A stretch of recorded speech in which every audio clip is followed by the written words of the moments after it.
If you're trying to lose weight in midlife and it's not working out too well, I want you to know that every single one of my clients who starts tracking discovers something new that makes them wish they had done it sooner. And in this short video, I'm going to share two of the latest discoveries by women in my group coaching program, one of whom is doing a combination of keto and intermittent fasting and has already been losing weight.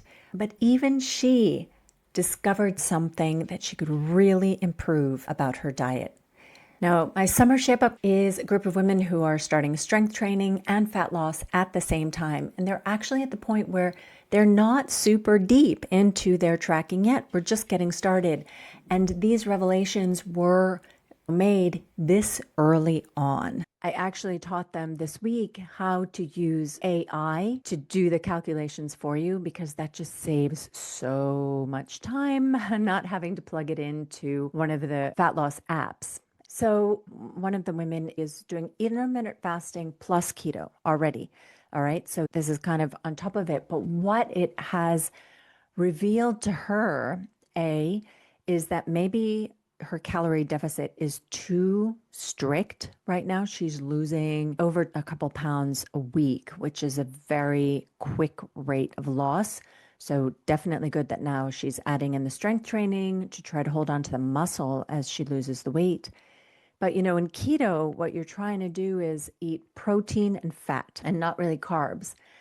And in order to hold on to your muscle, you need to be eating a lot of protein and strength training. Those are the two keys to holding on to muscle when you're in a calorie deficit. So she has noticed that she's actually not eating enough protein, which means that most of her calories right now are from fat. Good fats, but still not enough protein. So she's now going to be tweaking that to try to really hold on to her muscle as she completes her weight loss journey because we want her to be losing fat, not weight, right?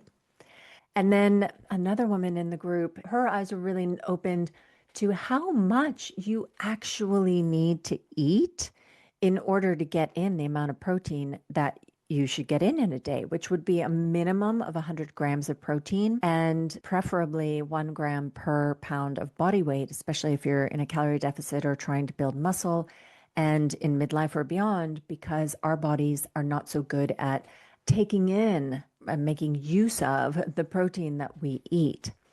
And this is something that I was not aware of 5, 6 years ago, is that when you eat a piece of chicken, it's not like you can just count that whole piece of chicken as protein, right? It's only about 20% of the weight of that chicken that's protein.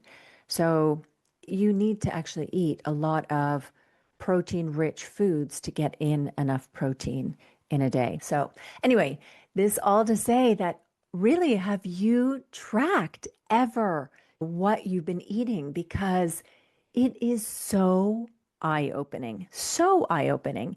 And often there can be like simple things that you are doing in your day or in your week or easy substitutions you could make that will really reduce the amount of calories that you're eating so that you can stop the weight gain. If you notice that you're gradually gaining weight, then you might just have a few little habits that you need to, just cut back on. Or it might be that you can swap something out. For example, for me, I noticed that, okay, cheese, of course, cheese has a lot of calories per slice. So swap that out with turkey. Or, for example, I eat a meat sauce. So it's a ground beef with tomato sauce almost every day for lunch. And then I just change what pasta I eat with it. But if I'm in a calorie deficit, then I swap the pasta out for potato. I can get twice as much potato for the same amount of calories.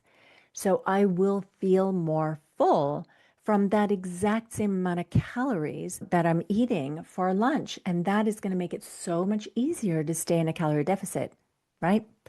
Okay, so anyway, I just wanted to share that because I think it can be a huge benefit if you are trying to lose weight or if you're trying to avoid gaining weight, really just do the tracking for a little while.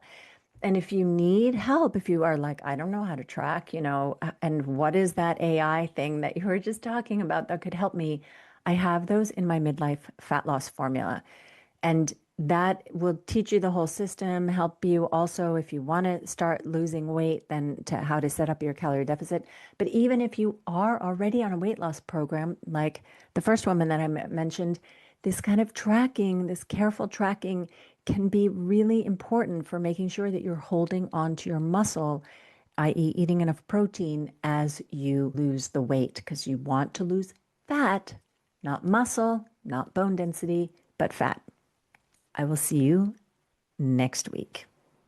Happy training.